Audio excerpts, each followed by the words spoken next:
phải là cái câu chuyện. Chính xác, đó là về tính thanh khoản đó anh Minh. Đúng rồi, về tính thanh khoản. Và đây là cái mô hình tổng thể của cái dự án khu đô thị sinh thái La Home này của mình ha quý anh chị.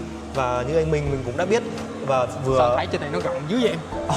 cái quy mô ở đây nó lên tới là 101 hectare. Anh choáng luôn á, anh không định hình được luôn á. Mình đang đứng ở đâu trong cái sa bàn này á em? Hiện tại thì mình đang đứng ở cái bên phía nhà điều hành. Nhà điều hành này thì nó sẽ nằm ngay cái phân khu đầu tiên. Đây thì quý anh chị, đây chính là cái nhà điều hành hiện tại mình đang đứng. Và phân khu này là phân khu La Son ha quý anh chị. Phân khu mà vừa em Phương và anh Minh chia sẻ từ quý anh chị là một trong những cái phân khu mà bán gần 400 căn nhà mà chỉ trong vòng 2 tuần là đã sold out. 2 tuần là đã sold out hết tất tần tật, và đó chính là phân khu La Son. Và hiện tại bên Phương sẽ triển khai phân khu tiếp theo, đó chính là phân khu River Park. Phân khu River Park này không biết anh Minh có thể chia sẻ giúp em là nó có những cái điểm gì đặc biệt hay là nó có những cái điểm gì nổi trội mà tại sao trong thời điểm hiện tại là chủ đầu tư Prodigy của dự án La Home lại tiếp tục mở ra cái phân khu mới hả anh Minh?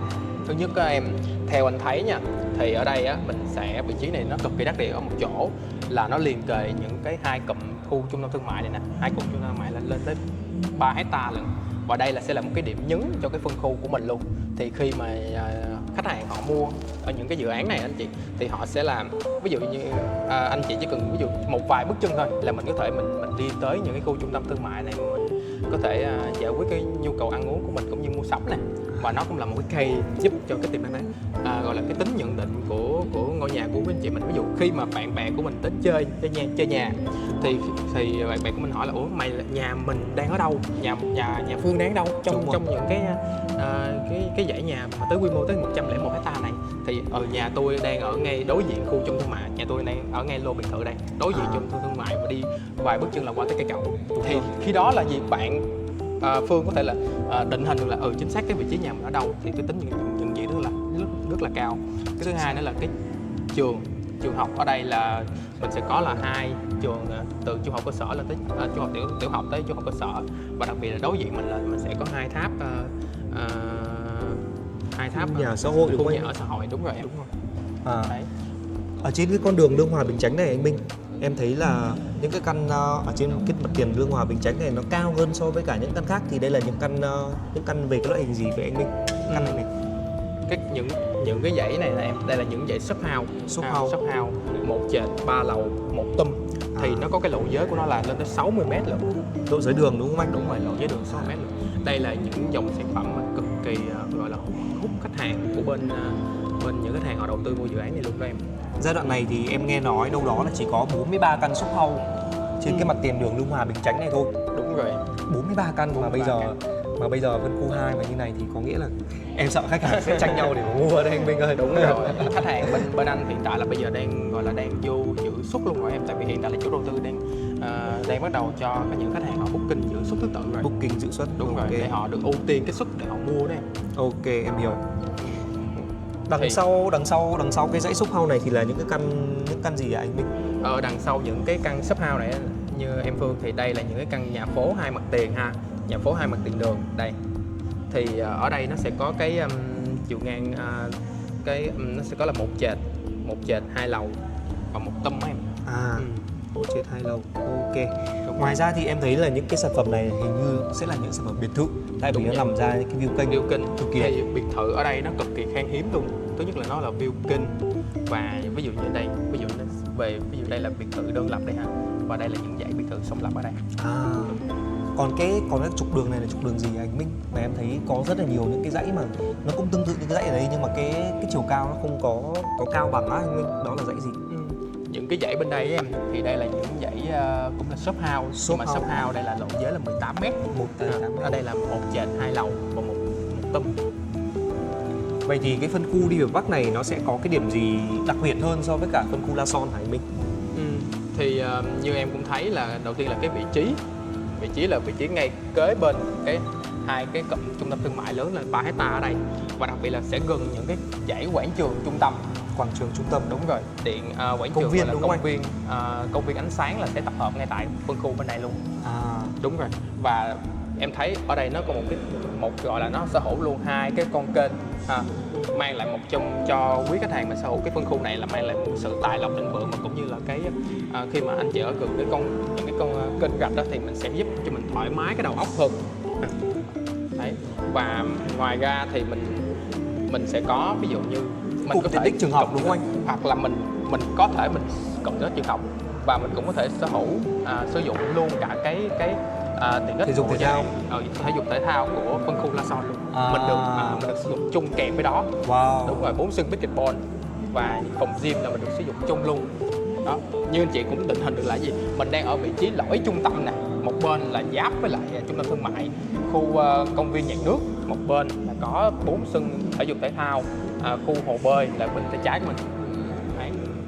Đây chính là một trong những cái phân khu mà theo em đánh giá anh Minh, theo em đánh giá thì đây là một trong những phân khu có thể nói là phân khu đẹp nhất của dự án La Home, khi mà sở hữu là một cái cụm trường học là lên tới là 4 hectare. Thưa quý anh chị, thì quý anh chị mình có thể hình dung được là khi những cái trường học này xây xong á, từ các cấp 1 tiểu học đến trung học cơ sở và đến cấp 3, thì những cái căn nhà phố này ở đây thành ra là những cái shop house kinh doanh mua bán cực kỳ thuận lợi ha quý anh chị. Quý anh chị mình có thể sở hữu rồi sau đó làm thành một quán cà phê nhỏ nhỏ hoặc là một cái nhà hàng, thậm chí là có thể kinh doanh những cái mô hình gọi là mô hình homestay. Đúng vậy, hoặc thậm chí là nói đơn giản, thậm chí anh chị có thể mình kinh doanh ví dụ như văn phòng phẩm thôi, Văn là phòng. mình cũng rất là ok luôn. Chính xác, đúng hoặc rồi. là mình có thể mình kinh doanh những cái quán ăn, quán cà phê, ví dụ như nói đơn giản kiểu như một cái xe đẩy nước mía thôi là mình cũng thấy là mình có đối tượng để mình sử dụng luôn. Chính xác anh Minh ạ. Khi mà cái tỷ lệ cư dân của dự án cũng như là những cái khu công nghiệp xanh kế bên dự án thì nó thu hút rất là nhiều những cái lượng cư dân về đây ở, rồi cái nhu cầu sử dụng những cái hệ thống tiện ích nữa. Có lẽ thì bây giờ thì em Phương và anh Minh sẽ mời quý anh chị mình tham khảo và xem chi tiết nhất về tất tần tật thông tin sản phẩm mà dự án khu đô thị sinh thái La Home này đang triển khai trong thời điểm hiện tại về cái phân khu thứ hai, phân khu River Park. Xin mời quý chị. Xin mời quý anh chị. Wow, đây là một trong những căn mà em thấy khá là đẹp. Đây là căn gì vậy anh Minh? Như em cũng thấy đây là những cái căn dãy shop house. Shop house. Đúng rồi, một trệt 3 lầu. Trệt 3 lầu. Và nó nằm trên cái con đường là một trệt 2 lầu và một tum em. Đúng rồi, một trệt 2 lầu và một tum, là tổng cộng là 3 tầng. Thì cái con đường mà độ giới của cái mặt tiền của cái căn shop house này đang sở hữu là khoảng bao nhiêu hả anh Minh? Hiện tại là 18 mét đây. 18 mét tất cả. Rồi. Em thấy ở đây họ được bố trí đúng theo cái nghĩa là để mình kinh doanh luôn đó. Nhìn xung quanh những cái căn đây cực kỳ thoáng nha. Vị trí mình bố trí cực kỳ thoáng luôn. Ví dụ như mình có thể mình kinh doanh, mình chỉ cần mình treo một cái bảng hiệu thôi là nguyên một cái dãy đường này họ hút người dân, cái độ nhận diện nó rất là cao luôn ấy. Đúng rồi.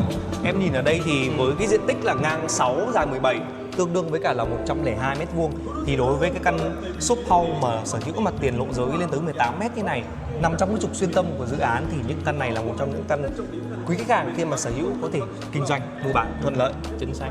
Rồi, bây giờ thì mình sẽ di chuyển tiếp theo đến các loại hình sản phẩm nữa ha quý anh chị. Đây là một trong những cái sản phẩm về nhà phố liền kề. Nhà phố liền kề này thì sẽ có diện tích khoảng bao nhiêu hả anh Minh? Anh thấy về diện tích nó sẽ rất là lớn luôn em. Ví dụ như ngang 6 về 15. Ngang 6 giờ 15. Đúng rồi. Hoặc là ngang 5 về 18. Ngang 5 giờ 18. Tới 80 tới 90 m² lận. 90 m². Chính xác. Thì những cái căn nhà phố này thì ở trong khu đô thị sinh thái La Home thì sẽ là một trong những cái mô hình mà hướng tới, đó chính là khách hàng về ở và có thể là làm một cái căn nhà hoặc là một căn nhà thứ hai second home ở đây, hoặc chỉ đơn thuần là về những cái ngày cuối tuần thì quý anh chị khách hàng của mình sở hữu một căn nhà phố như vậy về đây để tận hưởng những cái tiện ích và cái không khí cũng như là những cái cảm xúc về cái khu vực miền Tây Nam Bộ, thì những cái căn nhà phố này của mình cũng sẽ được thiết kế y hệt theo cái mô hình như này luôn thưa ha quý anh chị. Đây, một cái mô hình mà một trệt 2 lầu và có một cái lập mái như này. Em có đọc sơ qua anh Minh, em có đọc sơ qua và tìm hiểu về cái thiết kế của cái căn này, thì nó được lập một cái mái chống thấm, chống mưa, chống nhiệt. Ngoài ra nữa, đây chính là một trong cái mái lập theo cái mái ngói ngày xưa, vừa mang cái âm hưởng hiện đại khi mà thiết kế một căn nhà phố với gam màu trắng như này, mà lại vừa mang cái sự không gian xưa cũ của ngày xưa về cái áp mái, thì có thể nói đây là một trong những cái thiết kế hài hòa của cái chủ đầu tư Prodigy dự án La Home này. Cái khu nhà phố nãy em